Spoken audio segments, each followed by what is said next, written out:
والسلام ثم إلى القبور ولجميع المسلمين والمسلمات والمؤمنين والمؤمنات كلهم أجمعين شول الله لهم الفاتحة. أعوذ بالله من الشيطان الرجيم. بسم الله الرحمن الرحيم.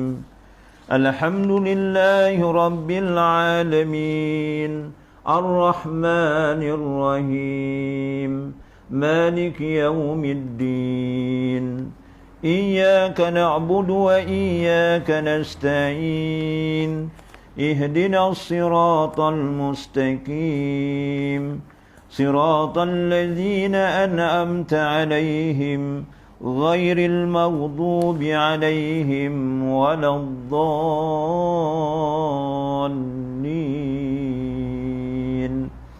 آمين.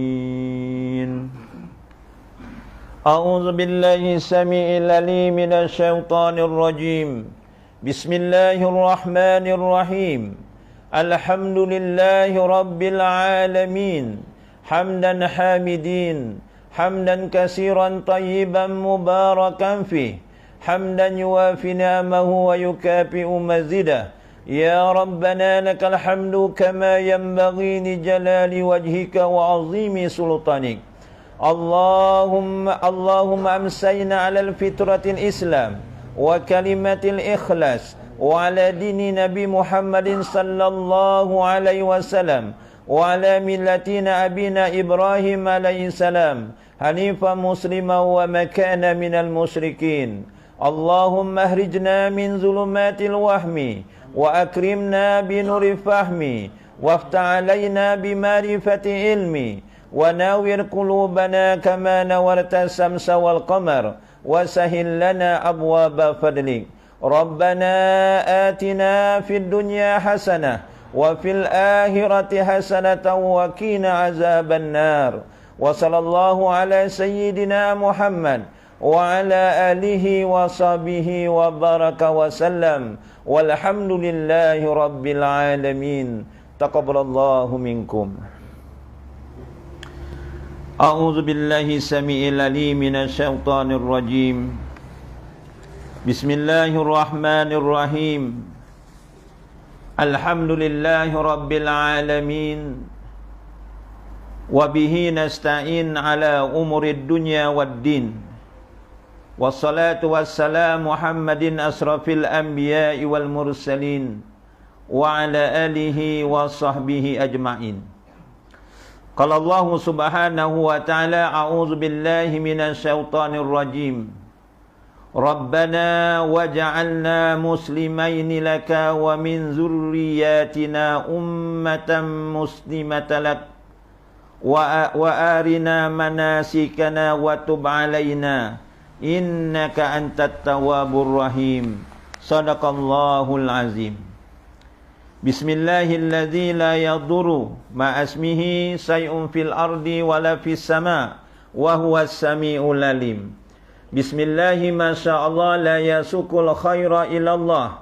بسم الله ما شاء الله لا يصرف سوء إلى الله. بسم الله ما شاء الله ما كان من نعمة فمن الله. بسم الله ما شاء الله لا يأتي بالحسنات إلى الله. بسم الله ما شاء الله لا حول ولا قوة إلا بالله. Yang berbahagia lagi dikasihi Tuan Pengerusi Surau Kampung Parit Lintang serta semua barisan ahli jawatan kuasanya. Yang dihormati Tuan Imam, Tuan Bilal, yang dihormati barisan kepimpinan masyarakat, yang dihormati barisan para alim ulama, tuan-tuan haji, tuan-tuan hadirin yang dikasihi lagi dirahmati Allah sekalian. Kapare-kapeh waras alhamdulillah. Sejuk-sejuk ki sonyauri ki alhamdulillah lah. Ya. Hujan rahmat turun. Allahumma sayyiban nafi'ah. Ya. Alhamdulillah, terlebih dahulu marilah kita sama-sama bersyukur pada Allah Subhanahu wa taala yang telah murniakan pada kita akan nikmat yang tidak terhitung, ya, yang tak terbilang. Terutamanya sebesar-besar nikmat iaitu nikmat iman dan Islam. Banyakkanlah kita berdoa, berharap penuh, berusaha semoga sepanjang kita hidup di dunia ini, saki baki umur yang ada ini, dan ending kehidupan kita, pengakhiran hayat hidup kita dalam keadaan beriman dan bertakwa dengan sebenar-benarnya. Dan alhamdulillah kita bersyukur pada Allah Subhanahu wa taala kerana tuan-tuan kita dapat solat pada maghrib berjemaah. Dan sementara kita menanti waktu isyak, kita duduk sebentar di dalam majlis taman-taman surga. Ya, mudah-mudahan kalau di dunia ini kita kenteng lungo majlis taman surga, insya-Allah dipermudahkan besok kita masuk surga Allah di akhirat kelak, tuan-tuan.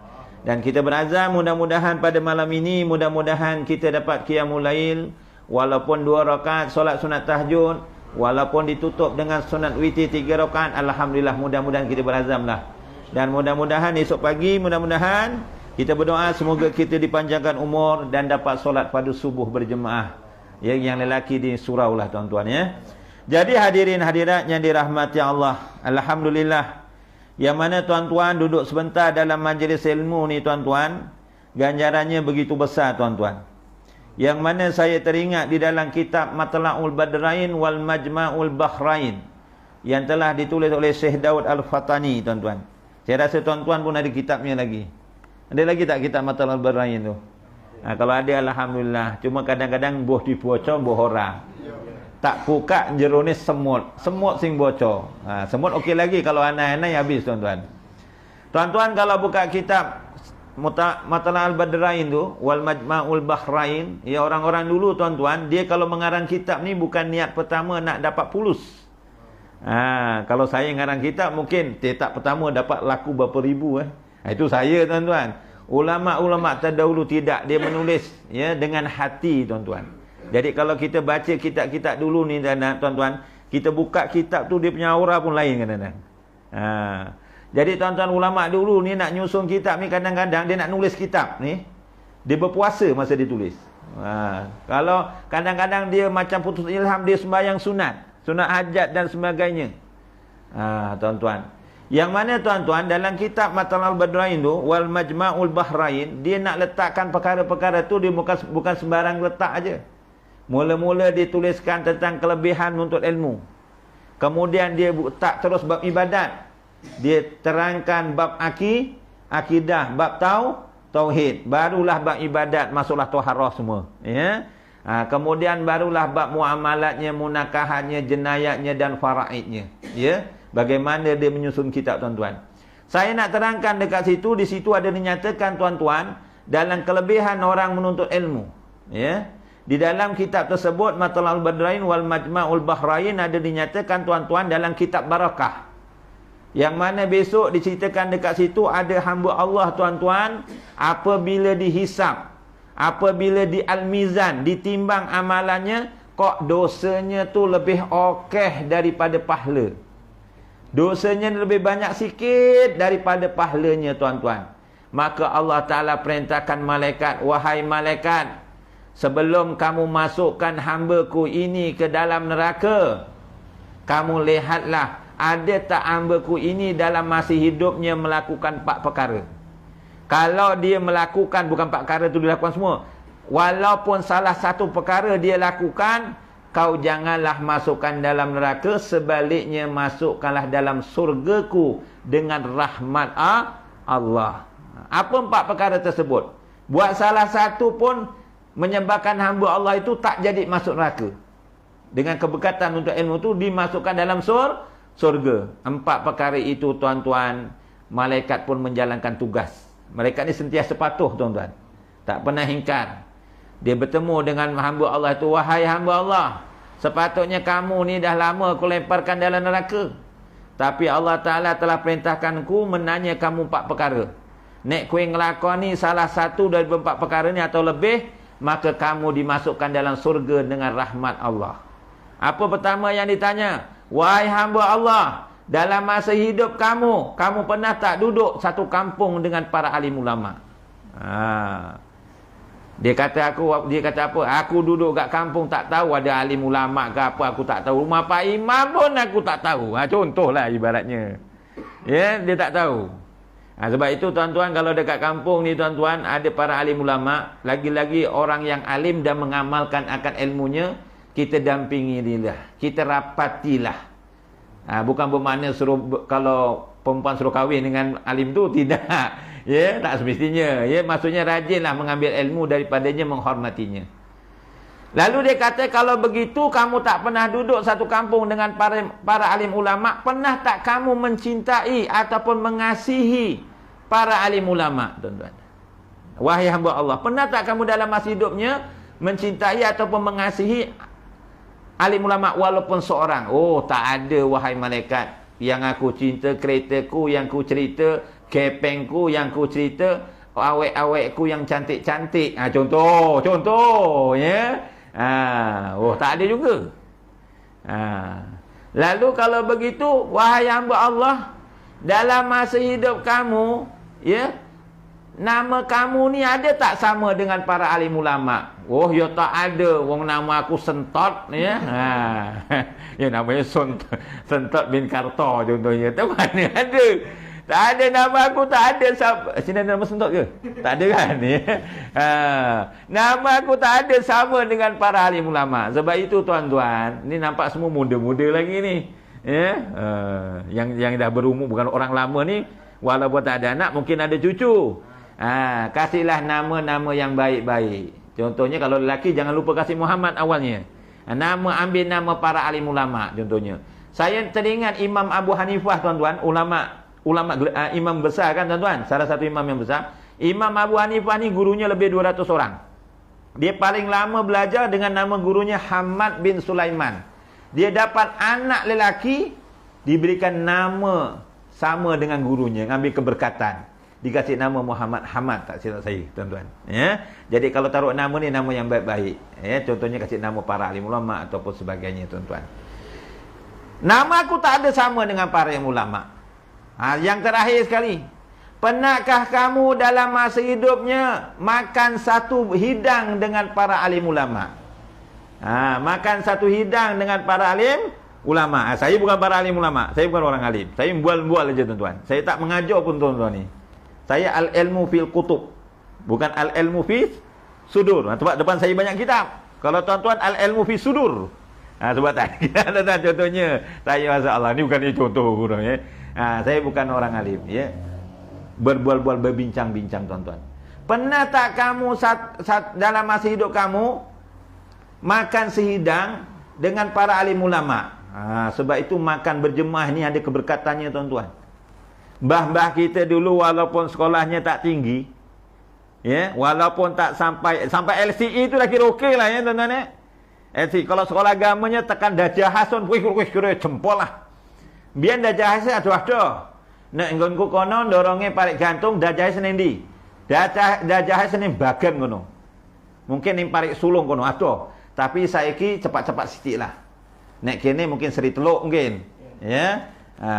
Kalau dekat Tenaga Sepakat ni macam tak ada, saya rasa. Tapi lebih dekat lah, ya. Walaupun mbah kita tak sampai diploma, walaupun tak sampai ijazah, walaupun tak sampai PhD, tapi orang dulu kadang-kadang lebih mengamalkan sunnah Rasulullah sallallahu alaihi wasallam. Yang wajib sudah barang tentu, yang sunat pun makannya berjemaah, tuan-tuan. Ya, makannya berjemaah. Dulu kadang-kadang, tuan-tuan, anaknya lebih ramai daripada pinggannya. Mak siji, bapak siji, anake 14 kaya mbahku. Mak siji, bapak siji, anake 14. Kerjane bukan apa, kerjane yo noreh. Yo nyabik klopo. Biyen gebing disale, jual biji masa itu belum berapa popular sangat. Ya nandur kacang panjang, ya nandur pokok tomato. Tapi anak 14 yo alhamdulillah. Yo iso ngeimangan, yo dadi wong kabeh. Memang lah ora dadi bro. Dadi wong tu maksudnya jadi orang yang berguna. Kenapa orang dulu ramai-ramai, tuan-tuan? Anaknya ramai-ramai. Pertama, dia yakin rezeki itu yang beri Allah. Yang kedua, orang dulu bersyukurnya lebih. Bukan orang sekarang tak bersyukur. Tapi orang dulu yakinnya pada Allah, rezeki Allah Ta'ala yang bagi. Lagi satu dulu, gepeng tak ada. Ini nak tidur, dah tidur malam. Macam saya balik pukul 11. Penat pukul 2. Balik main gepeng lagi. Ngeng. Kalau ngeng lah. Yang istrinya pun main gepeng. Satu ngadap sana, satu ngadap sini. Ya dak ono apa-apa, kek lampune terang. Ha kan, tapi biyen ora-ora lampu kaya ngene, gepenge pun ndak ono, tiwine pun ndak ono, ya turu. Wis pokok 9 wis turu, pokok 10 wis turu. Ha, gek omahe cilik, ya rapat-rapat ngono. Ha, ki mungkin kajian saya lah tuan-tuan. Ya, tapi saya kemudahan ada, kadang-kadang makin renggang suami isteri. Patutnya jangan begitu. Sebab tu amalkanlah satu doa, ya. Doa ni pendek, tapi kadang-kadang kita pandang ringan, ya. Yang Pak Imam selalu baca tu, yang Rasulullah hajar kepada Muaz bin Jabal tu. Allahumma a'inni ala zikrika wa sukrika wa husni ibadatik. Ya Allah, ya Tuhanku, tolonglah aku supaya sentiasa berzikir, ingat pada Allah, dan supaya sentiasa bersyukur pada Allah, dan sentiasa memperbaiki ibadah kerana Allah. Jangan lupa baca doa tu kalau boleh, ya. Lepas sembahyang fardu terutamanya, dan lepas sembahyang sunat amalkan tuan-tuan. Jadi makan berjemaah ni, ya Allah, lagi-lagi dengan para alim ulama. Oh, ya Allah, dapat keberkatannya. Saya pernah tuan-tuan, kawan saya ni satu kelas belajar ketika ambil diploma dulu. Guru ni ngajar kok turu. Enggak turu. Cuma kadang-kadang kelebihan dia, dia celik tapi tidur. Ada tak orang celik tapi tidur? Ada tuan-tuan punya.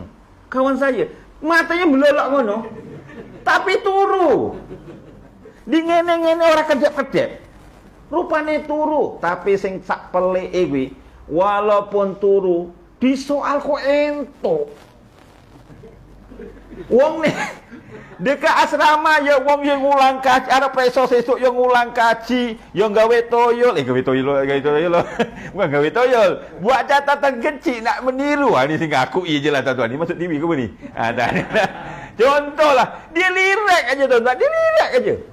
Ambil pressure, yo dapat nombor 1. GPS-nya kok 3.9, kadang-kadang poplet. Saya ngaku membaca tenan-tenan yo ora turu, matane belilik ngono, ngantuk yo baso muka, ya. Di soal ora entuk. Dapat kok poplet. Ara entuk telu ya payah. Itu mungkin anugerah masing-masing tuan-tuan. Cuma kawan saya ni saya pelik tuan-tuan, masa belajar dia tidur, mungkin hati dia hidup lah agaknya. Yang saya pelik tuan-tuan, kalau dia nampak guru-guru yang ngajar dekat situ, ada majlis, ada apa ke, oh dialah orang yang pertama bentangkan saprah, dia yang menghidangkan makanan, membasuhkan tangan untuk gurunya. Kalau air tu gurunya tak habis tu, diminum saki-bakinya. Kalau cikgunya tu ada gigi tak apa, ini gigi tak ada. Aduh, kalau kita geli pula nak minum. Dia tak, dia ambil minum tu, minumannya. Oh, lawan apa tu, nasi tak habis tu dia ambil. Mungkin dia ambil keberkatan lah tuan-tuan daripada orang alim tu. Tapi alhamdulillah, akhirnya kawan saya tu diceritakan dekat Madinah sekarang. Hafal Quran, hafal hadis, masya-Allah, tabarakallah. Jadi tuan-tuan, makan berjemaah dengan alim ulama, berhidang dengan alim ulama tu lagi-lagi kita dan keluarga ni cuba makan berjemaah tuan-tuan. Saya sendiri pun saya maksudnya mengingatkan diri saya. Dulu tuan-tuan, walaupun makannya lempeng, dia tak terus dibagi. Kalau dibagi terus memang tak, orang ngumpul. Dikumpul ke ngono, ledak ke tulang. Nek jenenge kenduri ki mbiyen mangan ambeng. Ya mangan ambeng. Oh, mangan ambeng tu lepas makan tak habis dibungkus. Tapi saya suka makan dengan Pak Imam. Kenapa? Pak Imam punya engkong. Biasanya dulu Pak Imam dia satu engkong. Yang jemaahnya biasa sebelah-sebelah aja. Saya dulu Pak Imam dapat satu engkong. Lepas tu saya paling pening kenapa? Ketika bungkus. Tak ada tali. Pakai upis saya tak jumpa lah. Kertas, bawahnya jom pisang. Cuma digulung aja tuan-tuan. Bingung tuan-tuan saya nak bungkus macam mana. Akhirnya berodol tengah jalan. Ketika itu yang seronoknya apa tuan-tuan? Ya apabila sampai rumah biar nak makan sedap tuan-tuan, orang dulu anak-anak nak makan sedap ni tunggu ada kenduri. Baru dapat makan sedap. Sanggup tak tidur, tunggu bapaknya balik. Bapaknya balik aja pun bukan main punya. Sambut dekat pintu tu. Ayah dah balik. Waalaikumsalam. Salam. Tangannya tarik. Bawa apa berkatnya tu. Taruh dekat dulang. Adik-beradik dah kumpul. Bukan terus makan. Pelawar lagi ayah. Ayah nak makan lagi. Dalam hati janganlah lagi. Janganlah makan lagi. Tapi ayahnya cakap, abah nak makan lagi lah. Kenapa tak kenyang ya ayah? Ayah tadi makan dengan Pak Imam. Bukan Pak Imam ni Pak Imam makan pemalu. Sikit sangat dah bungkus. Jadi ayah malu. Ayah pun cukup basuh tangan. Jadi ayah nak makan lagi. Dah ayahnya makan lagi. Makannya orang anak 14 loh. Bukan badan bersentuh badan. Kadang-kadang tangannya je masuk dekat celah-celah. Tangannya masuk dekat celah. Sing gede-gede orang lah. Sing cilik-cilik. Mungkin 5 orang, 6 orang lah satu dulang tu tuan-tuan. Masa tu tuan-tuan, ya Allah, ayam bukan ayam daging. Ayam bukan ayam daging. Ayam kampung ke alot pula wih. Bapak ya orang no untuk sekali narik ngono, upone tiba belah kono. Tarik mana, upone tiba ngene. Ini kilingan mana. Sing kono sing alung, sing kono angas, sing kene pusu. Ora cici yo dipangan. Siji meneh no ana upo. Upo ya?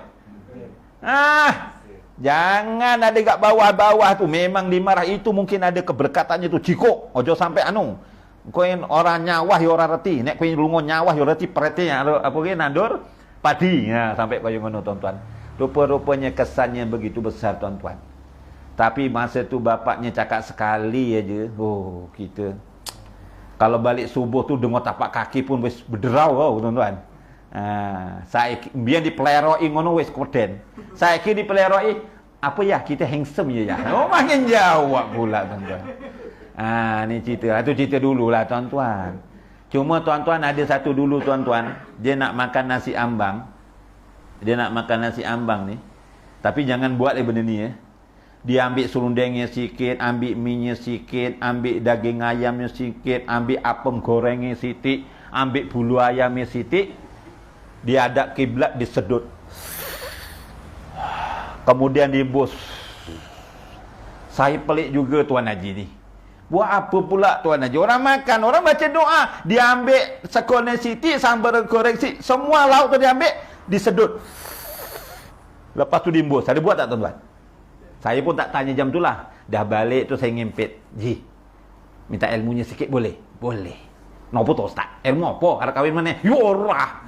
Wah, benar tak dia pun gelodok juga. Tadi Haji tak makan orang baca doa, Haji ambil lauknya sikit-sikit, nasinya sikit, ayamnya sikit, minyak sikit. Kenapa? Aku kirim arwah. Loh.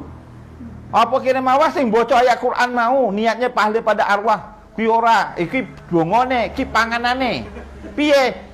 Mie tak tak sedut, ayamnya tak sedut kayak sedut. Engkau mbuske ke napase kau mbok mebus kubur. Kau neng kubur jadi nasi ambang neng kubur. Ada tuan-tuan, adilnya macam tu. Yaitu tak betul, itu kepercayaan kurafat Tuan Haji. Orang ono nasi kau yang ono. Ojo dilakoni Haji yo. Tapi orang bantah, baik orang kena kampleng Tapi aku ngomong api-api lah. Tapi perkara tu jangan berlaku lah tuan-tuan. Ini dah lari tajuk tuan-tuan ni. Tuan-tuan, jadi hamba Allah tadi, ya orang pernah duduk sak kampung kalau wong alim, jenenge pun orang podo kalau wong alim. Apa jenenge mau deh? Tak pernah kasih pada orang alim, orang pernah makan sak idang kalau wong alim. Tiba-tiba Allah Ta'ala perintahkan, wahai malaikat, masukkanlah hambaku ini ke dalam surga. Masukkanlah hambaku ini dalam surga. Malaikat pun rasa pelik. Ya Allah, kok kepiye boleh mlebu surga? Boleh orang amal ke siji pun ora lo daripada patang perkara kae. Satu perkara pun tak amalkan ya Allah. Kerana dia dalam masa hidupnya, kata Allah Ta'ala diberitahu malaikat, walaupun dia tak melakukan 4 perkara itu, dia dalam masa hidupnya suka berkawan, suka bersahabat dengan orang yang rajin pergi majlis-majlis ilmu. Tengok, berkawan dengan orang yang rajin majlis ilmu pun dapat cipratan. Kata orang Jawa ceripatan dapat tempiasnya tuan-tuan. Lagi-lagi nek tuan-tuan ni dorong nyenuk ngono ngrungok kayak ngono. Wah, ya lagi besar ganjaran ni tuan-tuan jadi mudah-mudahan teruskanlah dalam mengadakan kelas-kelas ilmu ini tuan-tuan, ganjarannya begitu besar. Pada malam yang berbahagia ini tuan-tuan hadirin hadirat yang dirahmati Allah, saya ingin menerangkan dalam kitab Nasoyul Ibad yang telah disusun, yang disusun oleh si An-Nawawi Al-Bantani, iaitu ada 6 perkara yang disembunyikan pada 6 perkara. Ya.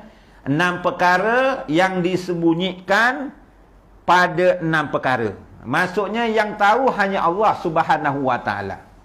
Ya. Daripada Amirul Mukminin Sayyidina Umar Al-Khattab. Ini bukan hadis Nabi. Iaitu kata daripada seorang khulafa ar-rasyidin, Amirul Mukminin Sayyidina Umar Al-Khattab radhiyallahu an. Apa kata Sayyidina Umar? Innallaha katama sittatan fi sittatin. Sesungguhnya Allah telah menyembunyikan 6 perkara dalam 6 perkara, iaitu pertama yang Allah Ta'ala sembunyikan 6 perkara dalam 6 perkara. Pertama, katamar ridai fi ta'atin, menyembunyikan redanya dalam ketaatan kepadanya. Tuan-tuan, hadirin hadirat, Allah Ta'ala menyembunyikan.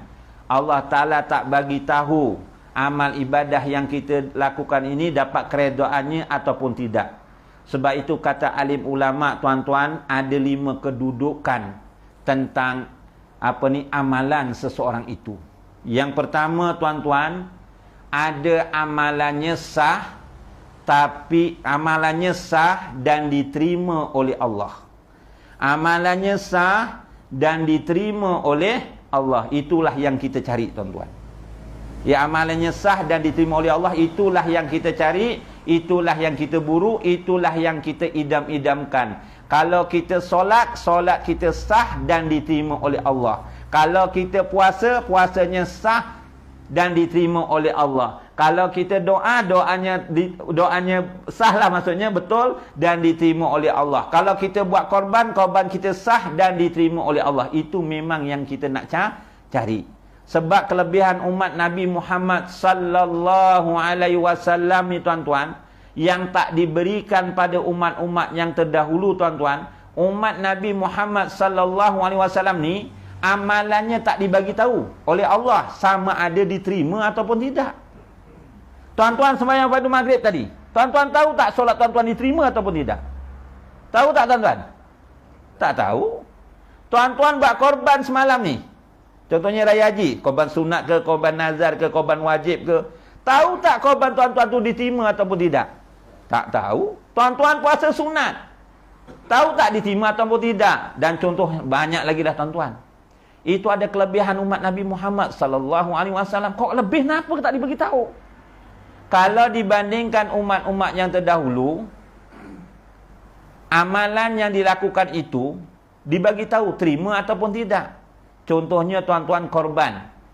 Ibadah yang paling tertua sekali ibadah apa, tuan-tuan? Korban, tuan-tuan. Sebab ibadah korban ni bukan sejak zaman Nabi Ibrahim, tapi sejak Nabi Adam AS yang dilakukan oleh anak Nabi Adam AS. Nabi Adam ni, tuan-tuan, diceritakan anaknya, ni ada perselisihan pendapat.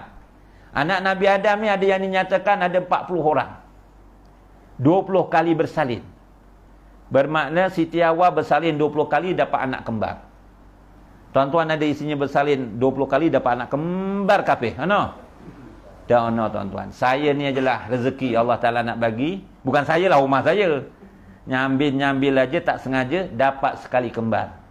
Nombor 3 dengan nombor 4. Itu pun orang sibuk tanya, Ustaz dapat anak kembar macam mana ya? Dari kanan ke kiri ke atas ke bawah. Oh, nanya kok jangan bukan-bukan.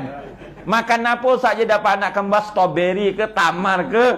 Ya Allah, saya jawab apa? Dengan izin Allah, alhamdulillah. Yo dak reti kok kita takon atas bawah ki ndur reti, yo selalen ngomong. Seorang-orang ditakoni yo. Jadi tuan-tuan hadirin hadirat yang dirahmati Allah. Jadi 20 kali bersalin dapat kembar. Ada setengah riwayat anak Nabi Adam ni dikata 25 orang. 12 kali bersalin kembar, jadi 24. Yang seorang aja lelaki tak kembar, diceritakan Nabi Allah sis. Manakala ada lagi setengah pendapat, ada 13 orang anak Nabi Adam. Ya, cuma dia selang bunga. Laki perempuan, laki perempuan, laki perempuan, laki perempuan, laki perempuan, laki perempuan, laki. Yang nombor 13 itu lelaki. Mana satu yang betul ni, Ustaz? Wallahu a'lam bisawab. Jadi tuan-tuan tak tahu bilangan anak Nabi Adam tepat pun tak apa. Ya, Tapi kita kena tahu bahawa tuan-tuan ni homework untuk tuan-tuan. Buka suratul Maidah ayat 27. Ada diceritakan kisah ni. Yang mana tuan-tuan, anak Nabi Adam ni ada namanya Qabil. Saudara kembarnya namanya Iklimah, betul? Yang kedua Habil, saudara kembarnya Labuda. Datangnya perintah Allah supaya kahwin. Adik-beradik ni berselang. Masa tu syariatnya beza dari segi bab munakahatnya dengan umat Nabi Muhammad sallallahu alaihi wasallam. Kita tak boleh syariat bab munakahat ni, perkahwinan, kahwin adik-beradik boleh tak? Tak boleh, tapi ketika itu boleh. Tapi dari segi akidah tuan-tuan, syariat dari segi akidah sama. Daripada Nabi Adam sampailah Nabi Muhammad sallallahu alaihi wasallam, akidahnya mengajak manusia supaya mentauhidkan Allah dan mengakui Rasul itu sebagai pesuruh Allah. Kalau syariat dari segi bab fiqh ni dia berbeza-beza. Ikut umat-umat pada masa itu.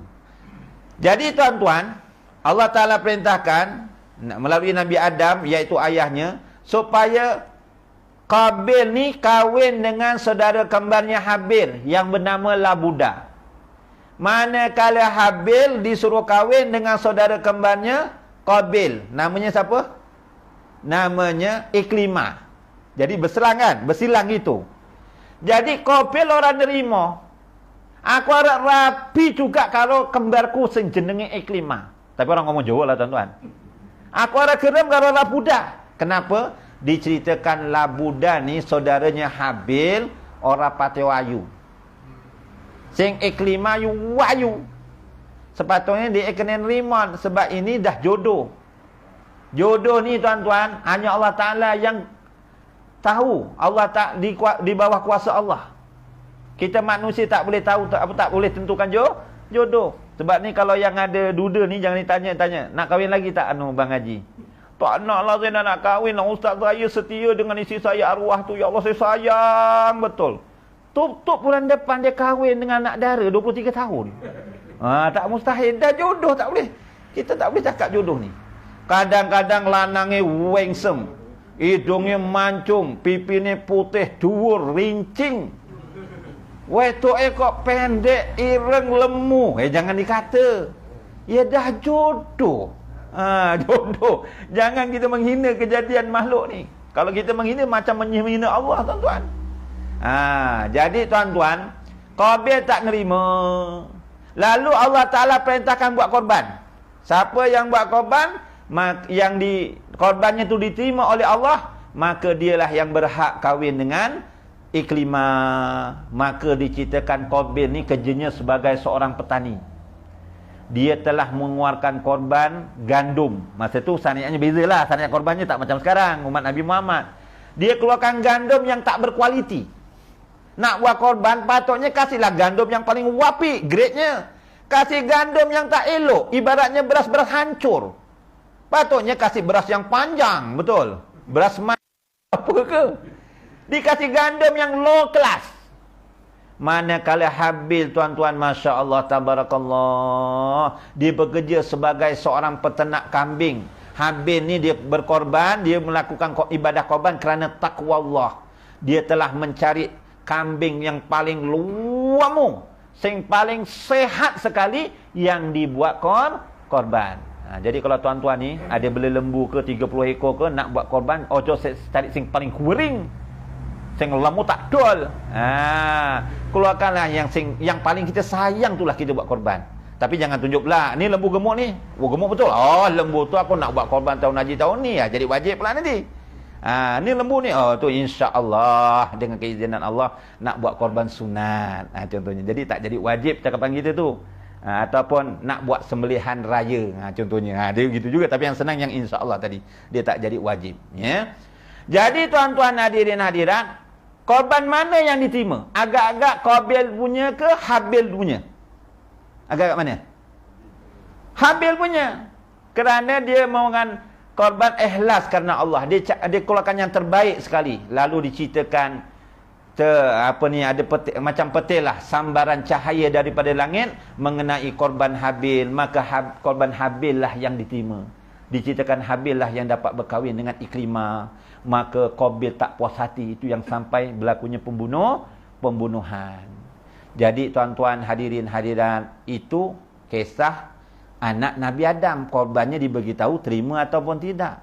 Korban tuan-tuan semalam dibagi tahu tak terima ataupun tidak.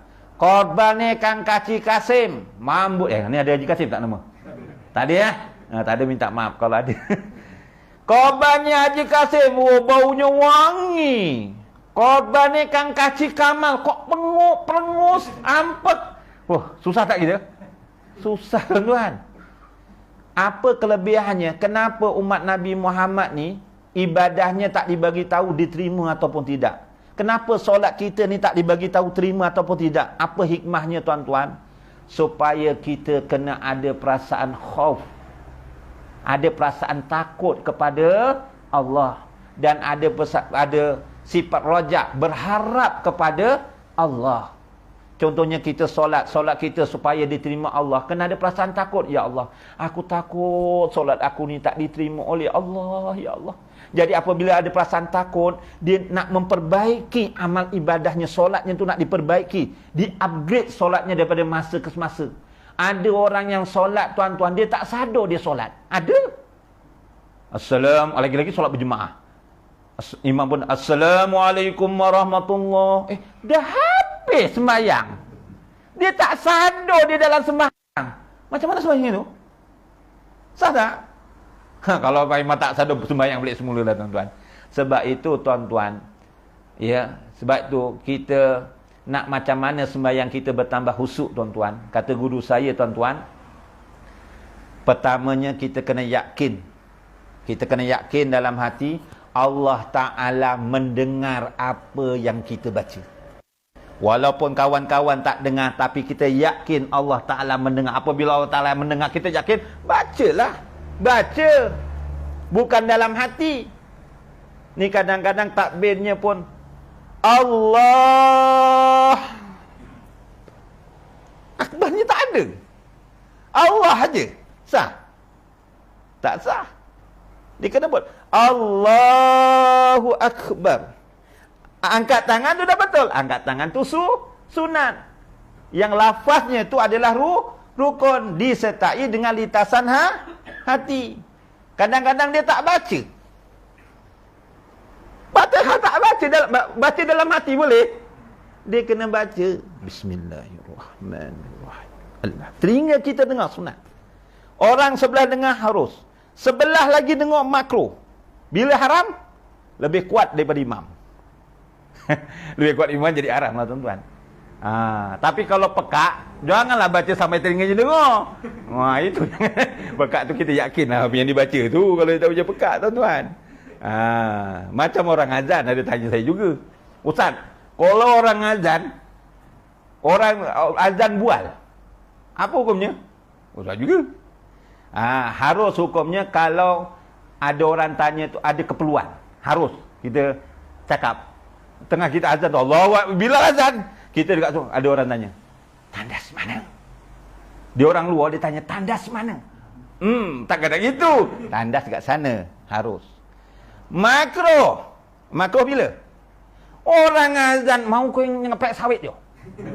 Untuk pilih hantan sawit tu yo. Makruh. Dibuat tak dapat apa-apa, tinggalkan dapat pahala. Bila haram bercakap ketika azan? Dia cakap dengan Pak Bilal tengah azan. Allahu Akbar, Allahu Akbar. Janganlah, itu jangan orang buat tuan-tuan. Sebaik-baiknya orang azan tuan-tuan nanti kecil. Nampak macam remeh sunnah tu ya. Kita lapaskan sebagaimana Bilal azan tu. Kalau kita tak menjawabnya, melapaskan sebagaimana Bilal azan, ya Allah, besok menyesal besok ke akhirat. Nak reti biar aku yang jawab loh. Melainkan dalam tandas lah. Dalam tandas tu baru keluar, baru raja jawab. Jadi tuan-tuan hadirin hadiratnya dirahmati Allah. Tadi pertama. Yang kedua, kita semayang kena yakin Allah Ta'ala melihat segala perbuatan kita. Kalau kita yakin macam tu, kadang-kadang tengah sembayang ni, walaupun sembayang sunat orang ramai, ya pengusul ni ono, ya Pak Bilal ni ono, ya Kang Haji ono, sembayang cukup baik, diri pun tegak, kaki 11. Urut 11 tahu? Urut 11. Jangan gini. Boleh, tapi tak ikut sunnah. Tegak gitu. Ada orang Allahu Akbar. Memang cukup baik. Rukuk Allah baca sekotol-sekotol. Ada orang. Tak ada orang tengok kanan kiri. Allahu Akbar. Laju macam ekspres. Kenapa? Orang tak nampak. Ini bukan tuan-tuan, ini contoh. Sebab itu, kita kena bertakwa kepada Allah ni ketika kita saat sendiri dan ketika berhadapan di orang ramai. Kita solat tengah ramai, seorang yo sepodo.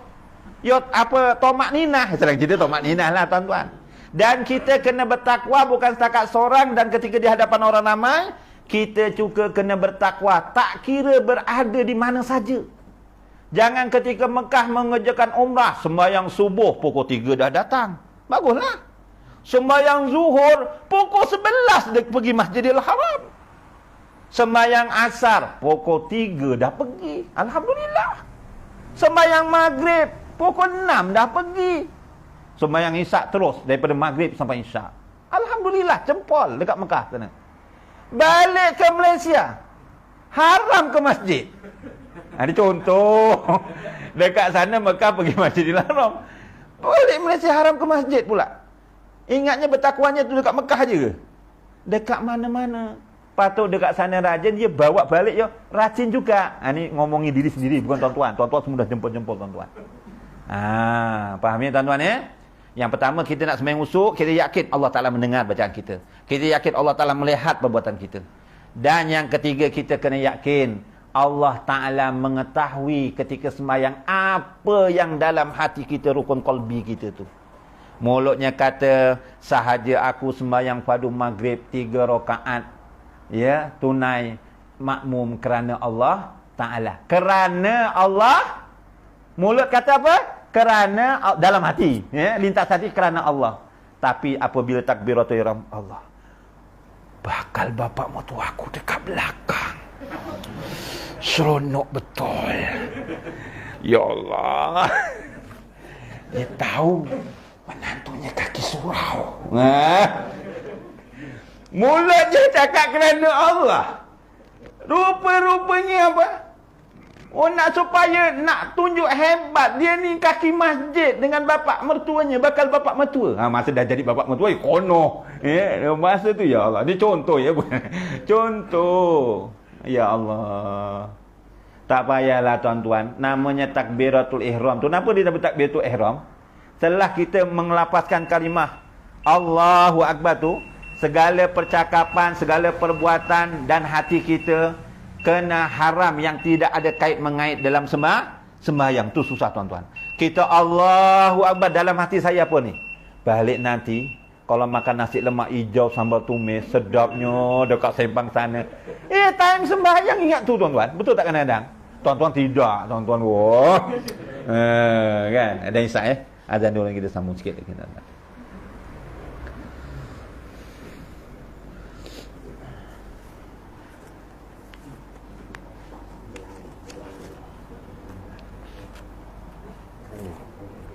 InsyaAllah. Bismillah. Okey, terima kasih. Dah. Boleh, insyaAllah. Tak apa. Nanti. Allahu Akbar, Allahu Akbar. Allahu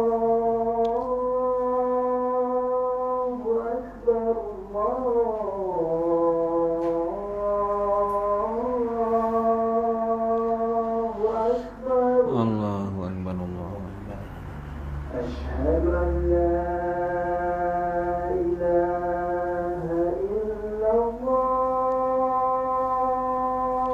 Asyhadu an la ilaha Asyhadu an la ilaha illallah.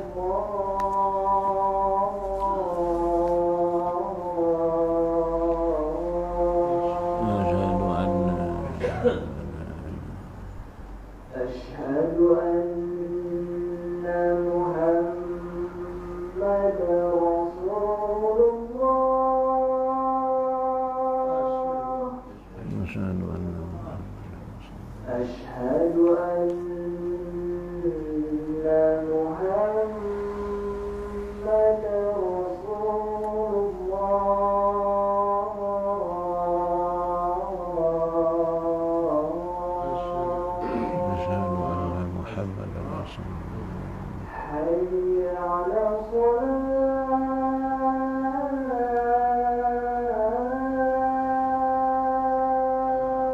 La haula wala quwwata illa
La ilaha illallah Muhammadur Rasulullah sallallahu alaihi wasallam. Allahumma rabb hadhihi da'wati tammah wa salatu qaimah ati sayyidina Muhammadin wasilah wa sallallahu alaihi wa sallam wa ba'sumakum mahmudan ladzi wa anta innaka latuniful mi'an.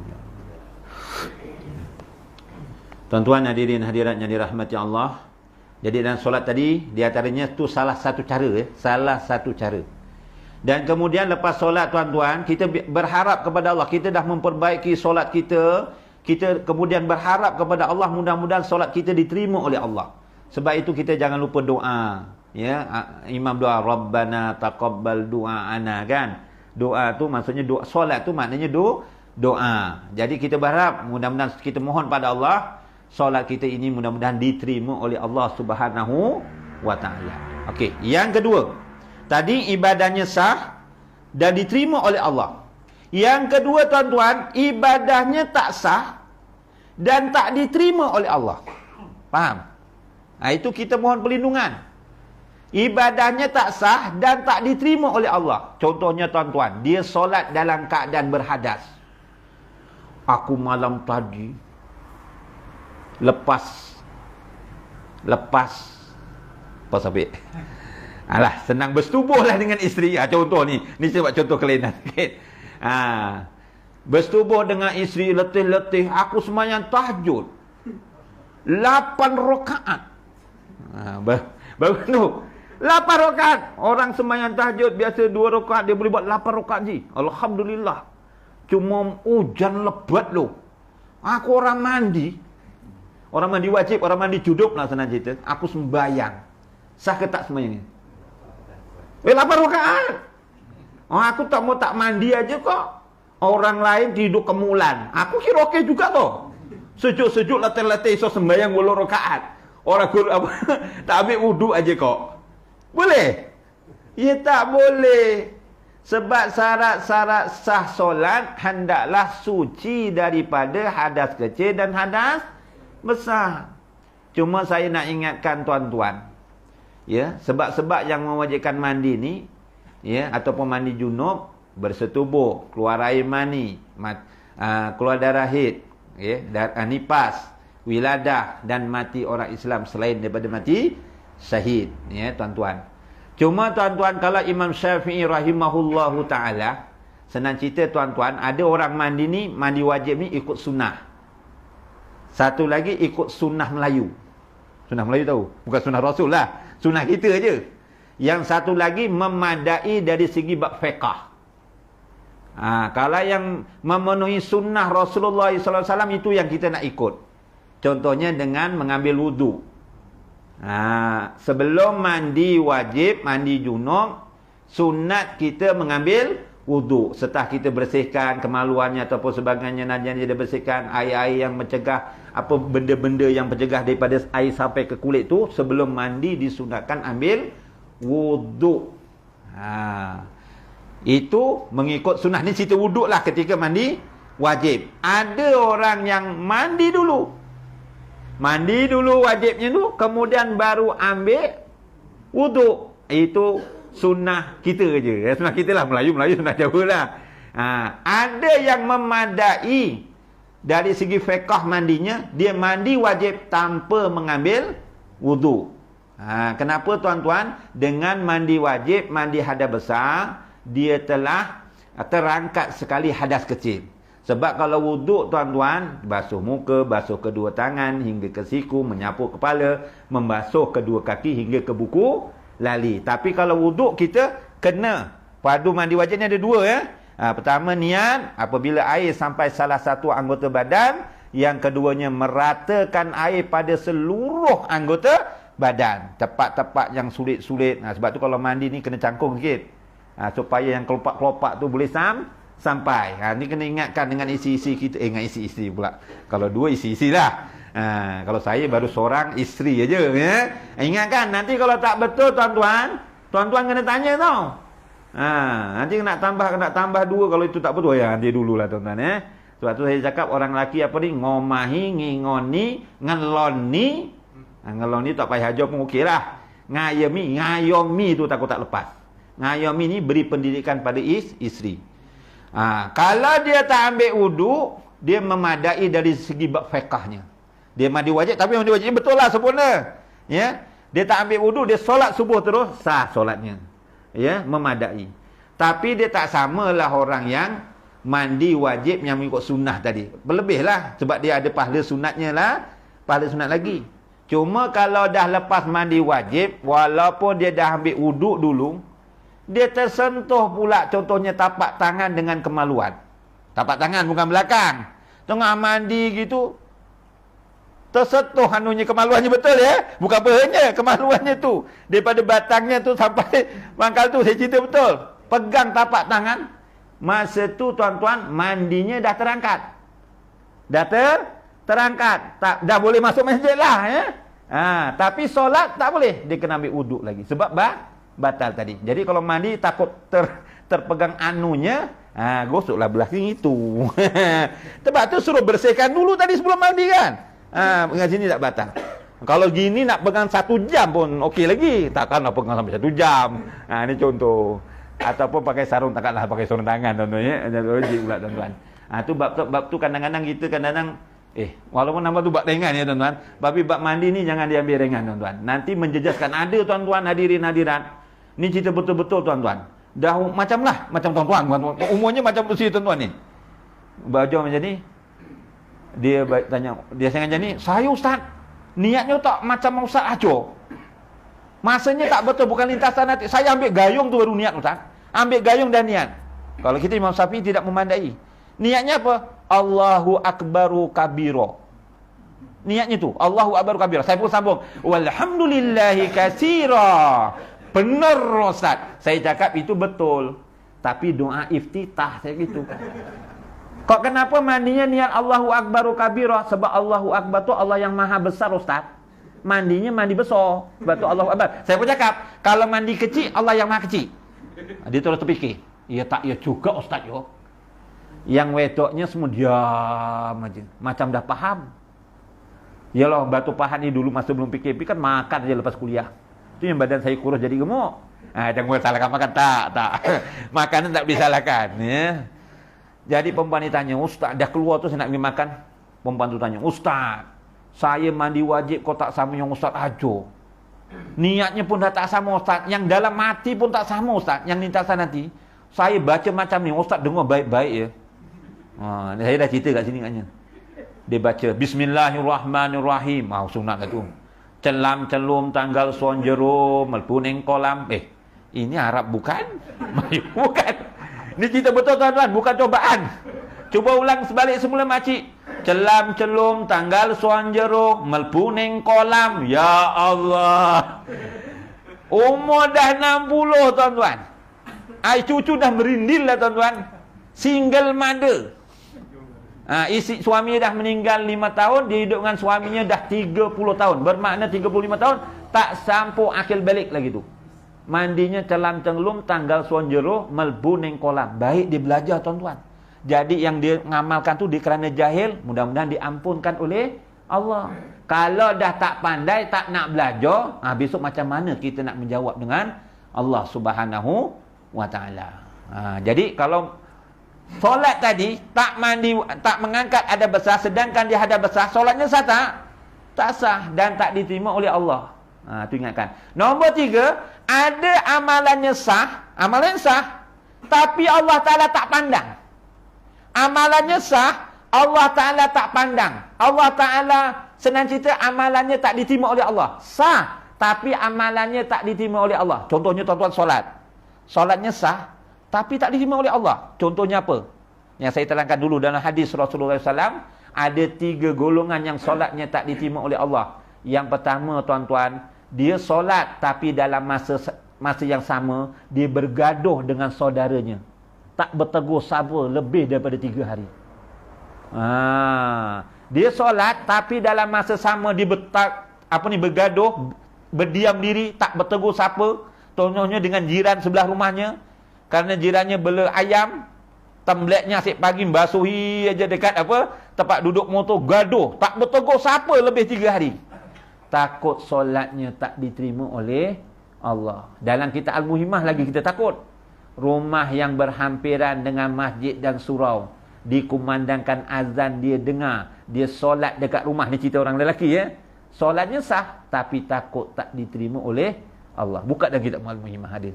Itu mudah-mudahan sedikit menyuntik semangat kita supaya solat berjemaah bagi lelaki di masjid atau di surau. Okey, itu nombor 2. Nombor 3. Nombor 2 tu termasuklah tuan-tuan kalau kita ibadah tak ikhlas tadi. Kerana ujub dia tu termasuk nombor 3 tadi. Ibadahnya sah tapi tak diterima oleh Allah. Nombor 4, ibadahnya sah diterima oleh Allah, dapat pahala, tak lama dipadam. Mula-mula dapat pahala, tak lama dipadam. Contohnya kenapa? Dia suka mengungkit-ungkit, menyebut-nyebut kebaikannya yang dilakukan. Contohnya lah, pasangan suami isteri. Suaminya keretanya kena overhaul, bayar bulanan belum bayar, roteknya mati, termenung dekat tangga, kaki kutu pula, patahlah, tak selalu berjalan-jalan. Ni semua tak hidup. So isinya pun datang, bang, kenapa susah ni?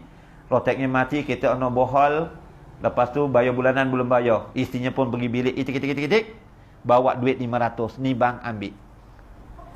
Lalu dah betul keretanya dah boleh berjalan. Wah abang, wah, mentang-mentang kereta dah boleh jalan, dah kita tolong lupa kita ya. Ngetes seorang aja. Diungkit-ungkit. Bukan sekali, banyak kali tuan-tuan. Kita tak reda tuan-tuan. Takut nanti baik-baik dapat tolong suami, dapat pahala, akhirnya tak dapat pahala, dipadam. Tuan-tuan, Abang Haji duduk surau tak? Sejuk tak surau? Sejuk Kenapa sejuk? Sebab saya tak kat dekon lah. Sebab ada kipas helikopter. Sejuk memang ada kipas helikopter. Ni tak boleh pasang. Ni kalau pasang tanggal semua. Kepala kita pun tanggal tuan-tuan. Saya pernah pergi masjid Kampung Baru tu. Kuat betul tuan-tuan. Sejuk tak? Sejuk. Kenapa? Ada kipas helikopter. Dah setahun ni. Dah setahun tu dia pasang kipas helikopter. Baru dia cerita. Sejuk. Ada kipas helikopter. Kipas helikopter tu boleh ada dengan sendirinya ke? Ya tak ada toh. Yang berdiri dengan sendiri ya Allah saja. Kipas tu makhluk. Pandai juga dia jawab. Dia mesti ada orang yang bagi. Kau tahu tak siapa yang sumbang tu? Tak tahu? Ni aku nak bagi tahu. Kau bagi tahu kawan-kawan yang rapat kau tu, yang sumbang kipas helikopter tu anak lah. Niat nak menunjuk setahun dapat pahala, dia menunjuk padam. Padam tuan-tuan. Jangan suka sebut-sebut kebaikan yang dilakukan. Sebab tu kata mbah saya tuan-tuan. Rupa-rupanya bukan kata mbah saya. Ada alim ulama pun cakapnya tu. Kita ni kalau memberi sesuatu, koyong buang nguyuh. Buang nguyuh berarti? Buang air kecil. Tuan-tuan ada sebut-sebut ke? Pak Imam, ruginya malam tadi aku buang air kecil 5 kali. Ada? Ada cerita macam tu? Kita buang air kecil ada sebut-sebut lagi tak rugi? Tak ada tuan-tuan. Kalau ada sebut tu pelik juga orang macam tu tuan-tuan. Okey, akhir sekali tak balik-balik tuan-tuan ni. Tuan-tuan tak kisah, rumah dekat, saya jauh. Yang air sekali nombor 3 tadi nombor 4. Yang air sekali nombor 5. Ni pun kita takut juga tuan-tuan. Nombor 5 ni kita jangan ambil ringan. Ya Allah, saya ingatkan diri saya tuan-tuan. Amalannya sah. Diterima oleh Allah. Dapat pahala. Oh, dapat pahala. Tapi pahalanya kok digondol wang. Pak Imam ambil sikit. Pengusi ambil sikit. Pak Bilal ambil sikit. Jiran tetangga ambil sikit. Geng mancing ambil sikit. Isi kita ambil sikit. Kalau isinya dua ambil sikit pahala kita. Kenapa? Di antara sebabnya dalam masa hidupnya terutamanya kita tak menjaga hablum minan nas. Dalam masa hidupnya kita suka memfitnah orang. Dalam masa hidupnya kita suka menginyanyi orang. Dalam masa hidupnya kita mengambil harta orang. Dalam masa hidupnya nampak batu sepadan di kebun. Woi, ni sawit walaupun dah turun biar nampak banyak sikit. Aku nak galihkan batu, apa nama itu? Batu sepadan kebun. Sebelah jirannya kebun pula duduk kat felda. Mana dia tahu? Dia tanggalkan, dia angkat batu sepadan kebun, ambil curi 2 gang. Tengok kanan, tengok kiri, tak ada orang. Dia lupa. Dia lupa apa? Bertakwa ketika sendiri dan di hadapan orang lain. Dia lupa Allah Ta'ala mengetahui. Besok ada ke akhirat, bayar dengan tanah ke? Bayar dengan tanah? Bayar dengan pahala, tuan-tuan. Tuan-tuan curi, tuan-tuan pula. Nyawet curi sawit orang 3 tandan. 3 tandan tak baloi, tuan-tuan. Curilah 1 tan. Jangan mencuri betul. 1 tan lagi basah lah palingnya. Dosanya. Kita curi tandan sawit 3 tandan tu. Besok ada ke akhirat bayar sawit ke? Bayar apa? Pahala. Tuan-tuan ada budak naik basikal. Tak sengaja dia naik basikal BMX. Terlanggar dinding kereta, tuan-tuan. Cala. Peng! Tampar budak tu. Tak sampai sedidik tampornya budak tu. Ya Allah. Besok dituntut. Bayar dengan apa? Pahala. Isterinya pergi pasar. Pakai tudung straw hat aja. Nampak nasi. Nampak nasi lemak pula. Dada nampak. T-shirt, pit. Suar dengri. Suar dengri. Suar jin. Perempuan tu, t-shirt pendek. Kita, kenapa engkau dalam masa hidup tak tutup aura? Aku tak tahu, ya Allah. Suami kau tak ajar? Tak, makin dia suka, ya Allah. Dia cakap isteri abang cantik, rugged.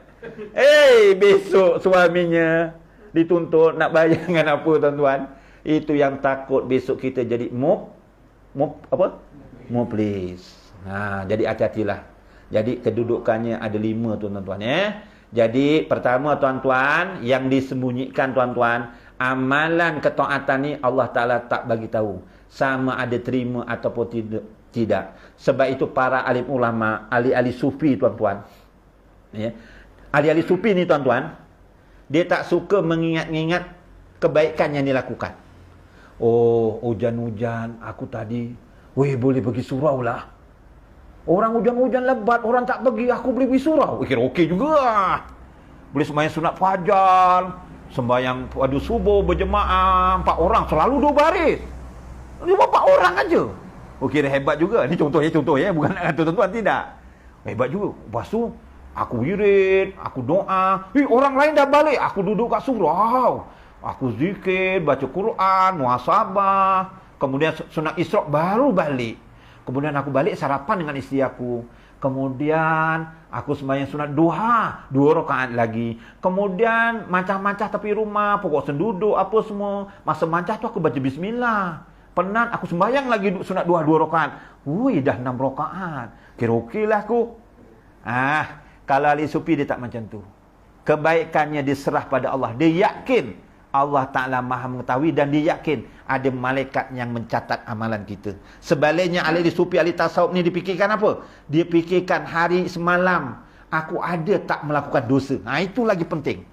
Ya Allah, semalam aku ada mengata dosa tak? Aku terngumpat imam. Ya Allah, sembahyang kau boleh ngumpat dalam hati. Ya Allah, imam kau baca ni 2 perangai. Contohnya. Contoh. Lepas tu balik, ya Allah. Balik aku curi daun ubi rupanya, ya Allah. Isteri aku nak buat aku urap daun ubi, aku main petik aja. Rupanya pokok ubi tu nyakkan tanah reserve. Rupanya tanahnya Haji Haris rupanya, ya Allah. Contoh. Kan gitu, kan? Jadi dia ingat. Dia ingat, lepas tu aku pergi belanja. Pergi belanja, kok nampak buah longan. Aku ambil 2 biji, makan aja, tak minta izin tuan kedai. Itu pun kena minta izin tau. Nak rasa tak cakap rasa, memang ambilnya telan je. Kan, mana tuan kedai tak boleh. Rasa pun bayar. Macam mana? Oh ya Allah, aku 2 biji tadi makan tak minta izin, ya Allah. Wah, cepat motor. Dia tak boleh minta ampun pada Allah. Dia jumpa kan tuan kedai. Bang, minta maaf, tadi saya termakan longan 2 biji. Nak rasa, halalkan tak? Tak, bayar. Dia bayar. Kalau boleh macam tu. Sebaik-baiknya gitu. Jadi kita mengingatkan dosa ni lagi bagus. Kenapa? Supaya kita cepat bertaubat. Ya, jadi setakat itu saja pada malam ini. Ada 5 lagi ya. Next month kita sambung ya. A'udzubillahi minasyaitonirrajim. Bismillahirrahmanirrahim. Alhamdulillahirabbil alamin. Wassalatu wassalamu Muhammadin asrafil anbiya'i wal mursalin wa ala alihi wa sahbihi ajmain. Allahumma arinal haqqa haqqa warzuqna tiba'ah warinal batila batila warzuqna tinabah. Allahumma ya muqallibal qulub sabbitna qalbina ala dinika wa ta'atik. Allahumma ja'al jam'ana hadza jam'an marhuma wa tafarraqna min ba'dihi tafarraqan ma'suma. Rabbana atina fid dunya hasanah wa fil akhirati hasanah wa qina azabannar. Wa sallallahu ala sayyidina Muhammad wa ala alihi wa sahbihi wa baraka wa salam. Walhamdulillahi rabbil alamin. Subhanakallahumma wa bihamdika asyhadu an la ilaha illa anta wa astaghfiruka wa atubu ilaik. Bismillahirrahmanirrahim. Wal as innal insana lafi husn illa alladhina amanu wa amilus solihat wa tawasaw bil haqq wa tawasaw bis sabr. Sadaqallahul azim. Dan ini saya sudahi dengan wabillahi taufiq wal hidayah. Wassalamualaikum warahmatullahi wabarakatuh.